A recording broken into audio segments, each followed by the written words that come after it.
Hello મિત્રો, કેમ છો બધા? મજામાં ને? મિત્રો, GSSB એટલે કે ગુજરાત ગૌણ સેવા પસંદગી મંડળ દ્વારા સર્વેયર ક્લાસ 3માં 60 જગ્યાઓ માટે વેકેન્સીઝ બહાર પાડવામાં આવેલી છે, જેમાં જાહેરાત ક્રમાંક 325/2025-26 અંતર્ગત મિત્રો આ જાહેરાત છે જે તમે ઓજસની પોર્ટલ ઉપર જઈને ઓનલાઈન ભરી શકો છો. મિત્રો, ઓનલાઈન ફોર્મ 14 જુલાઈ 2025થી ચાલુ થઈ ગયા છે અને 28 જુલાઈ 2025 એની છેલ્લી તારીખ છે. મિત્રો, એમાં વધારે વિગત જોઈએ તો ડિપાર્ટમેન્ટ જીઓલોજી ડિપાર્ટમેન્ટ છે અને સ્ટેટ ગવર્મેન્ટની જોબ છે.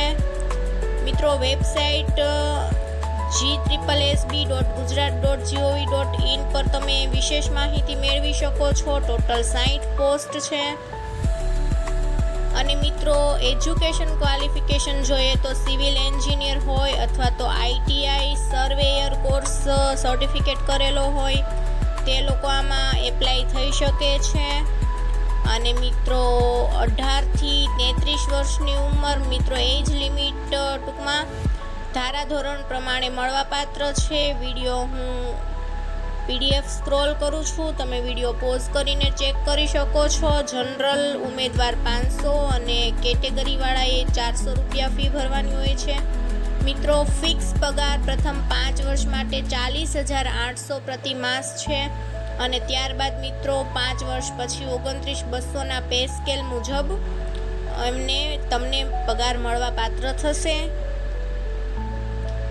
બાકી મિત્રો, પાર્ટ એમાં એક્ઝામ પેટર્ન જોઈએ તો મિત્રો 180 મિનિટ 3 કલાક 150 માર્ક્સનું પેપર હોવાનું છે અને 0.25 ખાલી ખોટા આન્સર માટે માઇનસ થવાના છે.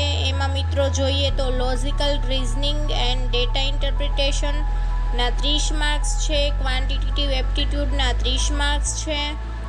એ પાર્ટ એ છે. ત્યારબાદ મિત્રો પાર્ટ બી જે 90 માર્ક્સનો હોવાનો છે, તેમાં કોન્સ્ટિટ્યુશન એટલે કે બંધારણ, current affair, Gujarati, English comprehension એ બધું થઈને 30 માર્ક્સનું અને ટેકનિકલ નોલેજ જે સર્વેયરને લગતું છે અને સિવિલ એન્જિનિયરિંગને લગતું છે એ 60 માર્ક્સનું પૂછવાનું છે.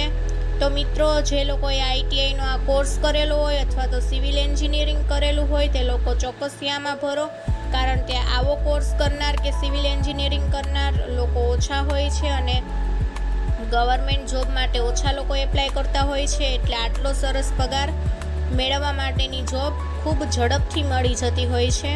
મિત્રો, કેવી રીતે એપ્લાય કરવું તો આપ સૌ જાણો જ છો. https://ojs.gujarat.gov.in ઉપર જઈને તમારે એપ્લાય ઓનલાઈનમાં જવાનું છે. ત્યારબાદ GSSBની જાહેરાત સર્વેયર ક્લાસ 3 તમારે નોટિફિકેશન નંબર 325 સિલેક્ટ કરવાની છે. ત્યારબાદ એમાં મિત્રો તમારે જે ફોર્મ આવે છે એ ફિલઅપ કરી દેવાનું છે, તમારો ફોટોગ્રાફ અને સિગ્નેચર અપલોડ કરવાનું છે અને ત્યારબાદ યુપીઆઈ અથવા તો ક્રેડિટ ડેબિટ કાર્ડ અથવા તો નેટ બેન્કિંગ થ્રુ તમારે તમારી ફીસ પે કરવાની છે અને ત્યારબાદ તમારી રિસિપ્ટ અને તમારું ફોર્મ બંને વસ્તુ ડાઉનલોડ કરી લેવાની છે. બસ મિત્રો, ભરાઈ ગયું તમારું ફોર્મ તો તમે લોકો આ ફોર્મ જાતે તમારા મોબાઈલમાં પણ ભરી શકો છો અને અન્ય કોઈ માહિતી માટે મને કોમેન્ટ કરી શકો છો. હું તમને ચોક્કસથી આન્સર આપીશ.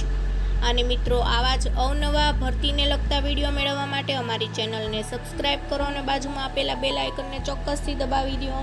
અન્ય વિડીયો આવે ત્યાં સુધી આવજો.